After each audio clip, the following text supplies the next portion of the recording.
ప్రతిపక్ష హోదా ఎవరు ఇస్తారా? ప్రజలు ఇస్తారు. నాకు ముఖ్యమంత్రి ఇస్తే నేను అసెంబ్లీకి వస్తానంటే నేను ముఖ్యమంత్రి ఎవరు ఇస్తారు?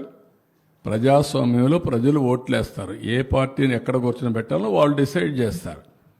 మీరు చేసిన అరాచకాలు అన్యాయాలు చూసిన తర్వాత మీరు ప్రతిపక్ష హోదా కూడా తగరనే ఉద్దేశంతో 11 సీట్లు ఇచ్చారు. ప్రతిపక్ష పార్టీ కావాలంటే ఎన్ని సీట్లు కావాలి? 18 కావాలి. 18 ప్లస్ 19 కావాలి. 17.5 ప్లస్ 1 18.5 19 కావాలి. 19 ఉంటే వస్తుంది. అప్పుడు ఇవ్వరు. అది రైట్, హక్కు, ప్రజలిచ్చే అవకాశం. అది ప్రజలిచ్చే అధికారం. రాజకీయ ప్రభుత్వం ఇచ్చేది కాదు ఇవన్నీ.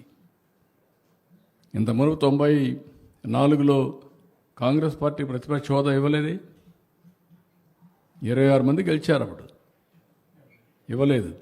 ఎందుకు ఇవ్వలేదు? వాళ్ళు అడగలేది, మేము రావనలేదే. వాళ్ళు అప్పుడు వాళ్ళకు ప్రజాస్వామ్యం అంటే తెలుసు కాబట్టి. బెదిరిస్తే వచ్చేదనుకుంటే ఎట్టవుతుందండి?